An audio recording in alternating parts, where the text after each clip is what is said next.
Hello everyone. In the previous lecture, we have completed some properties about angles and कुछ sum solve किए थे exercise 5.2 के। आज हम उसके आगे के सम सॉल्व करेंगे। ओके, 5.2 के हमने 2 सम सॉल्व किए थे, फर्स्ट एंड सेकंड। अब यहाँ पे थर्ड सम से आज हम सॉल्व करेंगे।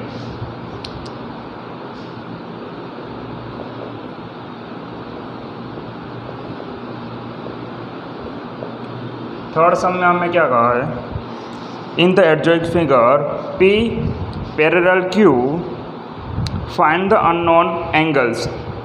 ओके, आपको सिंपली यहाँ पे गिवन क्या है कि P पैरेलल Q ऐसा गिवन है एंड एक फिगर गिवन है, उसमें देख के आपको जितने भी अननोन एंगल्स है वो हमें फाइंड करने हैं। अब क्वेश्चन में हमें गिवन है कि ये दोनों जो लाइन है P एंड Q वो दोनों क्या है, पैरेलल है। तो फिर यहाँ पे हम प्रॉपर्टीज़ का यूज़ कर सकते हैं जितने भी हमने पढ़ी थी प्रीवियस लेक्चर में। ओनली ये वाला एंगल हमें गिवन है 125, हमें सभी एंगल फाइंड करने हैं। यहाँ पे है E, F, A, B, C and D। Okay, ABCDEF तक के हमें एंगल निकालना है कि कौन कौन ये सभी एंगल कौन से होंगे। तो फर्स्ट फिगर में देख के फर्स्ट एंगल हमें कौन सा मिल रहा है, तो एक एंगल हमें यहाँ पे मिल रहा है D। Angle D is equal to 125। Okay, किस तरह से ये होगा, तो ये दोनों हो रहे हैं कोरस्पॉन्डिंग एंगल्स।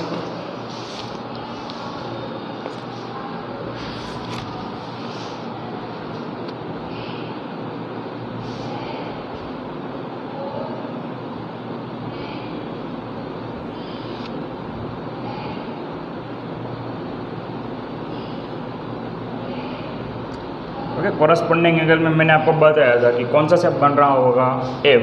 तो आप यहाँ पे देख सकते हो कि 125 यहाँ पे है एंड एग्जैक्टली यहाँ पे कौन आ रहा है, D है। तो उसकी हेल्प से हमें डायरेक्ट D पता चल रहा है कि D कौन सा होगा, 125 ही होगा। एंड सिंपली मैंने वैसा भी कहा था कि इसका पूरा का पूरा उठा के इसके ऊपर ट्रैक कर सकते हैं, यानी कि उसकी कॉपी यहाँ पे लगाएंगे तो सेम यहाँ पे जितने भी एंगल्स बन रहे उतनी एंगल्स यहाँ पे बनेंगे। ओके, क्योंकि दोनों पैरेलल लाइंस थे इसलिए। तो फर्स्ट हमें D मिल गया। अब उसकी हेल्प से हम कौन से एंगल फाइंड कर सकते हैं, तो सेकेंड एंगल हमें मिल रहा है B। Angle D is equal to angle B is equal to 125। Okay, ये दोनों इक्वल होंगे। कौन सी प्रॉपर्टी का हेल्प से हमने ये लिखा कि ये दोनों इक्वल हो रहे हैं, तो वर्टिकली ऑपोजिट एंगल। ओके, यहाँ पे x बन रहा है ना ये, तो जितना D होगा उतना ही कौन होगा, B होगा। तो वर्टिकली ऑपोजिट एंगल की प्रॉपर्टी का हम यहाँ क्या करेंगे, यूज़ करेंगे।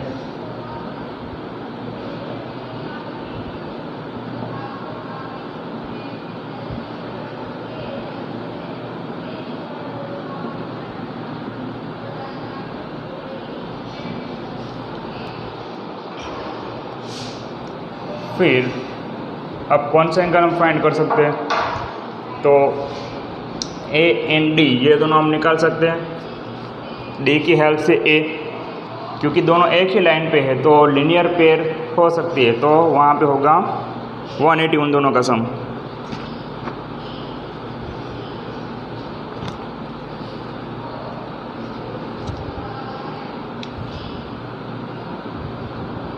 Angle A plus angle D is equal to 180।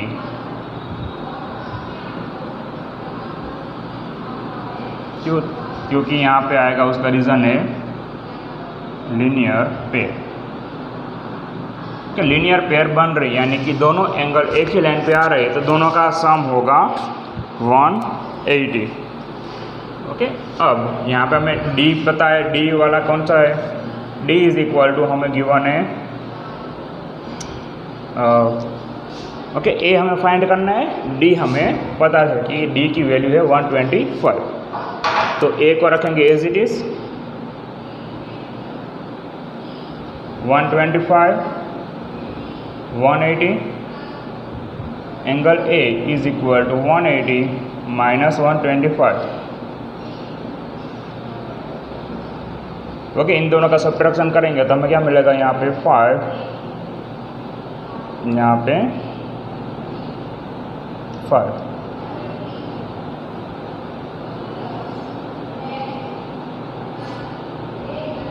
Okay, angle ए वो कितने डिग्री का होगा, 55 डिग्री का होगा। फिर कौन कौन से एंगल बाकी है, हमने डी फाइंड किया, बी फाइंड किया, ए फाइंड किया, ए के ऑपोजिट कौन आ रहा है, सी, तो angle A is equal to angle C is equal to 55। Okay, ये भी होगा वर्टिकली ऑपोजिट एंगल।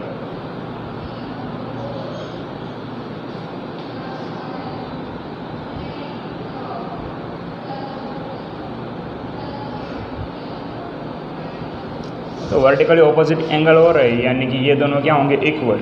वैसे ही जितना ए होगा उतने कौन होगा, ई होगा। वहाँ पे क्या आएगा, corresponding angle, angle A is equal to angle E is equal to 155।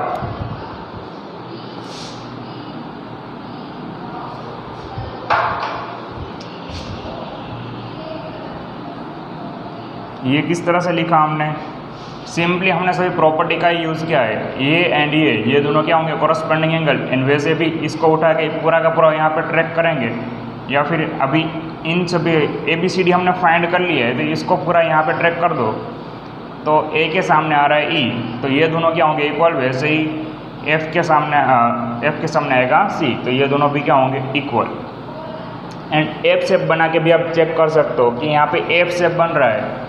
Okay, इस तरह से एफ बन रहा है, तो ई हमें फाइंड करना है, ए हमें मिल गया 55, तो एफ बन रहा है, कॉरस्पॉन्डिंग एंगल होंगे, तो 55 ये है, तो ये भी कितना होगा, 55 ही होगा। ओके, वैसे ही नीचे हो रहा है, यहाँ पे इस तरफ से एफ बन रहा है, तो सेम प्रोसेस वहाँ पे भी होगी। तो angle A is equal to angle, okay, वो हमने लिख दिया। अभी वहाँ पे लिख देते कि किस तरह से हमने किया, तो उसका रीज़न लिख देंगे ब्रैकेट में, बिकॉज कोरस्पॉन्डिंग एंगल्स।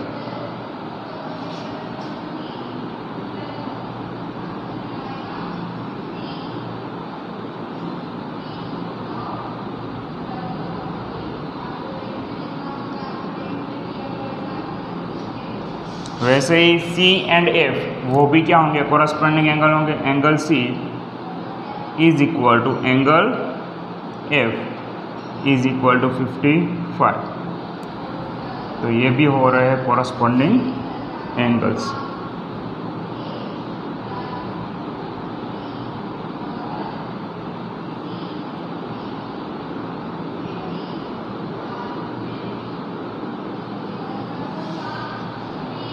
ओके, तो यहाँ पे थर्ड सम हमारा हो रहा है कंप्लीट। ओके,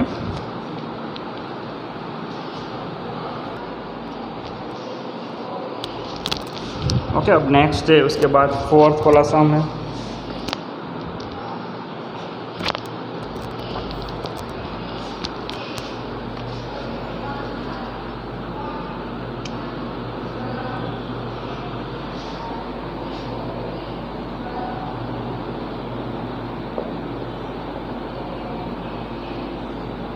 उसका फर्स्ट पार्ट है, find the value of x in each of the following figure if L parallel M।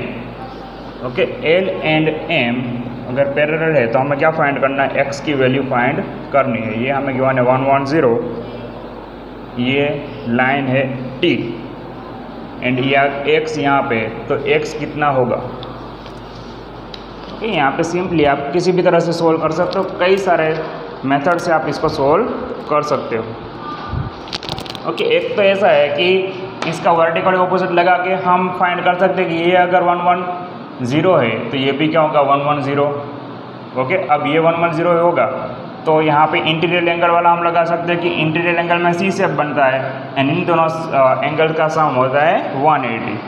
तो उस तरह से भी हम फाइंड कर सकते हैं। एंड दूसरा क्या है कि यहाँ पे कॉरस्पॉन्डिंग एंगल लगा दो, उल्टा एफ हो रहा है यहाँ पे ये कि 1 1 0 है तो ये भी कितना होगा 1 1 0। क्यों 1 1 0 होगा ये, क्योंकि ये दोनों लाइन पैरेलल है एंड ये दोनों होंगे कॉरस्पॉन्डिंग एंगल्स। तो ये 1 1 0 है तो ये भी 1 1 0। फिर लीनियर पेयर वाला इक्वेशन हम लगेगी, एक ही लाइन पे दो एंगल बन रहे हैं एंड दोनों का सम होगा 180।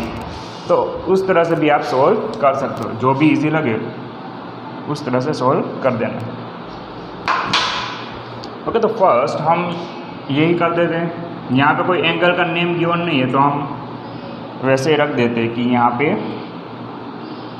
ए है। ओके, एंगल ए, तो angle A is equal to 1 1 0। किसकी हेल्प से हमने लिखा,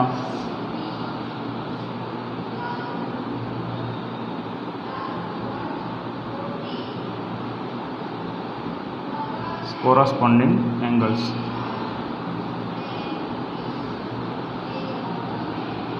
ओके, यानी एंगल ए कितना होगा 1 1 0। Angle A plus angle X is equal to 180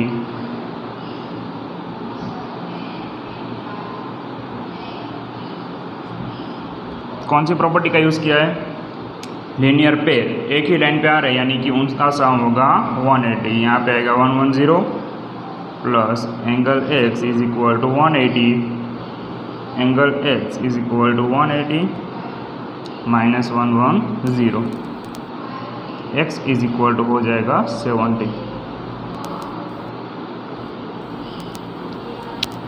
okay, x की वैल्यू यहाँ पे हमें 70 मिल रही है। सेकेंड पार्ट,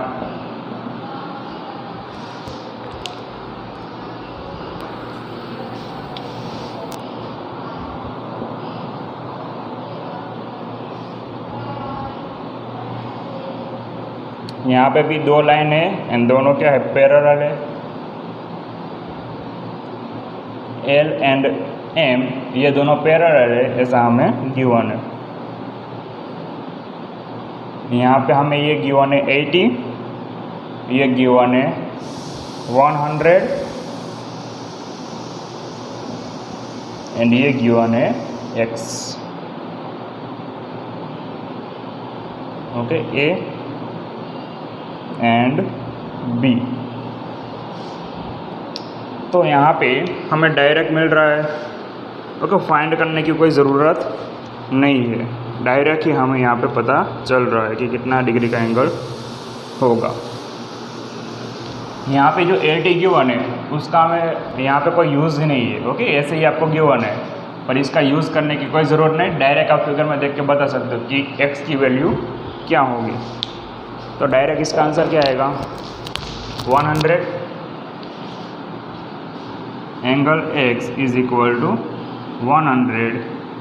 क्यों, क्योंकि दोनों ही कोरस्पॉन्डिंग एंगल बन रहे हैं। ओके, अगर आप देखोगे तो एफ से बन रहा है ना वहाँ पे, ये 100 है एंड ये x है, तो ये यहाँ पे जितना है उतना एंगल यहाँ पे होगा। ओके, तो वो होगी कोरस्पॉन्डिंग एंगल।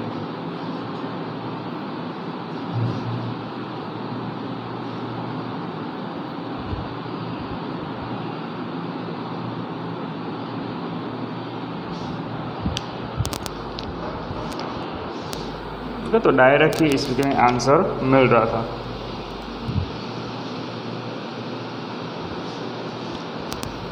अब नेक्स्ट है उसके बाद fifth, in the given figure the arm of two angles are parallel if angle ABC is equal to 70 then find DGC and DEF.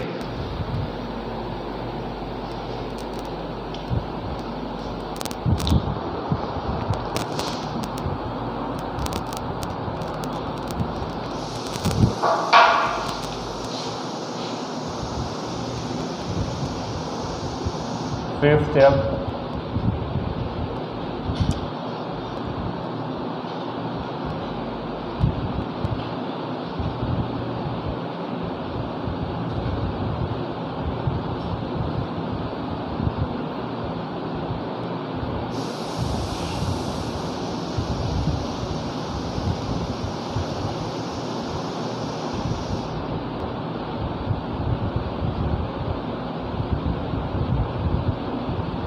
ये वाली फिगर आपको गिवन है। फाइंड क्या करना है कि ये वाले फिगर है उसमें आपको कहा है कि the arm of two angles are parallel, जो दोनों एंगल की आर्म है, ओके, ये भी क्या है, पैरेलल, एंड ये भी पैरेलल है, ऐसा आपको कहा है।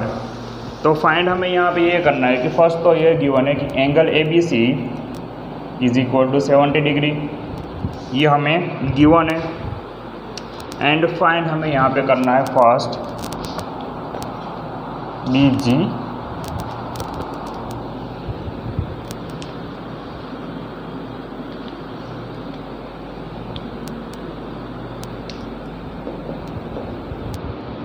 एंगल DGC, ओके, यानी ये वाला एंगल हमें फाइंड करना है, इजी है। ओके, यहाँ पे क्वेश्चन मार्क। तो यहाँ पे फिगर में ऑलरेडी आपको कौन सा शेप दिख रहा है, F दिख रहा है। ओके, F बन रहा है तो दोनों ही होंगे कॉरस्पॉन्डिंग एंगल, यानी कि ABC जितना हो रहा है उतने कौन सा होगा, DGC। Okay, angle ABC is equal to angle DGC। Okay, कौन सी प्रॉपर्टी है यहाँ पे, नीचे लिख देता हूँ यहाँ पे, corresponding angle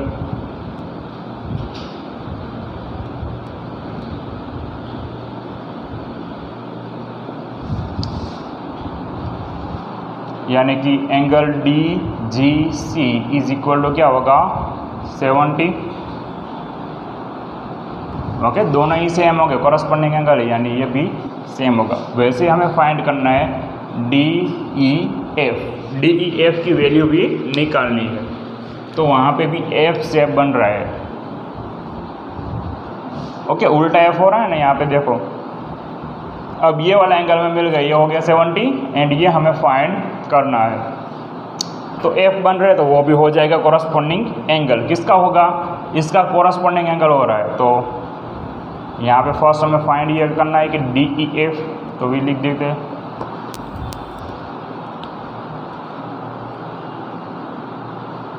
angle DGC is equal to angle DEF। कौन सा एंगल होगा यहाँ पे, कॉरस्पॉन्डिंग एंगल।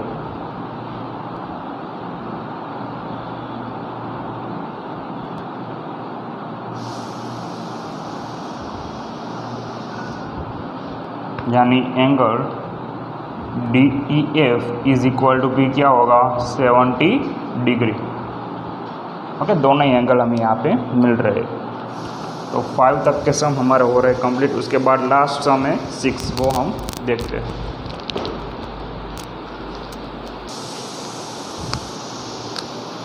अब उसके बाद लास्ट सम है 6। In the given figure below decide whether L is parallel to M। 4 figures आपको गिवन है, 1 2 3 4, 4 पार्ट है। एंड हमें चेक क्या करना है कि L एंड M, ये दोनों जो लाइन्स है वो पैरेलल है या नहीं है। ओके, ये हमें फाइंड करना है। तो फर्स्ट हमें यहाँ पे आपको गिवन है 2 एंगल्स, एंड दोनों कैसे एंगल है, इंटीरियर एंगल है, अंदर की साइड आ रहे हैं।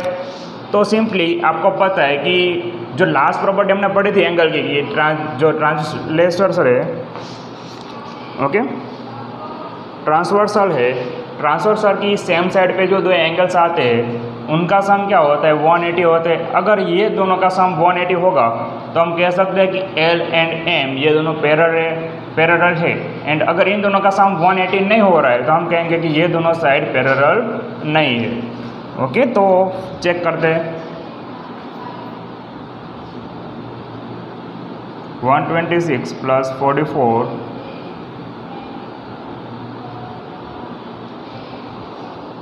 एंड यहाँ पे लिखना है तो ब्रैकेट में लिख देते हैं।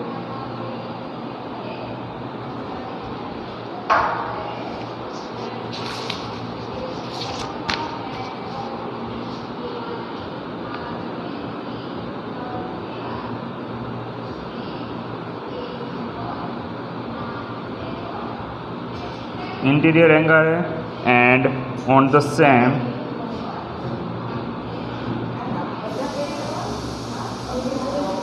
side of transversal। ओके, अब चेक कर लेते हैं अगर ये प्रॉपर्टीज वर्क कर रही है तो इन दोनों का सम क्या होगा 180।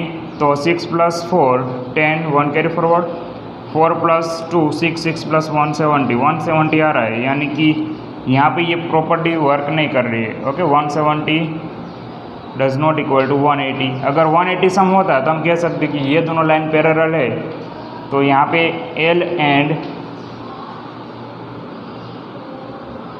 L is not parallel to M। Okay, दोनों का सम 180 नहीं हो रहा है, यानी कि ये पैरेलल नहीं है। फिर अब इन दोनों का चेक करते हैं। तो यहाँ पे अगर L एंड M है वो पैरेलल है तो क्या होता है कि कॉरस्पॉन्डिंग एंगल बनेंगे। ओके, इस तरह से तो F बनता है। तो ये अगर 75 है तो ये भी क्या होगा 75 होगा। एंड ये दोनों लीनियर पेयर होंगे तो 75 प्लस 75, तो यहाँ पे 180 नहीं हो रहा है। ओके, लीनियर पेयर का सम क्या होना चाहिए 180। तो यहाँ पे ये भी वर्क नहीं कर रहा है, तो यहाँ पे भी आप लिख सकते हो कि L and M is not parallel, are not parallel. Okay, यहाँ पे एंगल 75। ओके, यहाँ पे अगर करना है तो ये भी क्या होगा 75 होगा। एंड 75 प्लस 75 ये किसकी हेल्प से किया, अगर ये दोनों पैरेलल है हमने ऐसा एज्यूम कर लिया, लेट कर लेते हैं, तो ये 75 है तो ये भी 75 होगा। अब ये लीनियर पेयर बन रहे हैं तो इन दोनों का सम क्या होना चाहिए 180 होना चाहिए। तो इन दोनों का हम सम कर रहे हैं तो हमें सम क्या मिल रहा है 5 plus 5 10 1 carry forward 7 plus 7 14 14 plus 1 150। तो 150 डज नॉट इक्वल टू 180, यानी कि L is not parallel to M। Okay, ये दोनों लाइन पैरेलल नहीं है। अब ये चेक करते हैं, यहाँ पे भी कॉरस्पॉन्डिंग एंगल हम लगाएंगे कि एंगल 57 है तो इस यहाँ पे उल्टा F हो रहा है, ये 57 है तो नीचे भी कितना होना चाहिए 57। अब ये 57 हो जाएगा तो इन दोनों का सम क्या होना चाहिए 180। चेक कर लेते हैं 123 प्लस 57 सम करेंगे तो हमें मिल रहा है 180। तो कि यस L यहाँ पे जो है वो क्या होगा parallel, L is parallel to M। Okay, simply हमने प्रॉपर्टीज़ का यूज़ किया है। वैसे ही यहाँ पे क्या करेंगे 72 यहाँ पे है तो F यहाँ पे भी बन रहा है, ये 72 है तो ये भी क्या होगा 72। तो यहाँ पे ये 72 हो जाएगा। अब इन दोनों का कर दो एडिशन, तो 98 plus 72 8 plus 2 10 1 carry forward and 170 इसका सम हो रहा है। Okay, does not equal to 180। तो यहाँ पे आएगा L is not parallel to M। Okay, यहाँ पे हमारा जो चैप्टर है 5 वो भी हो रहा है कंप्लीट। ओके, किसी को डाउट या क्वेरी हो तो फिर बता देना।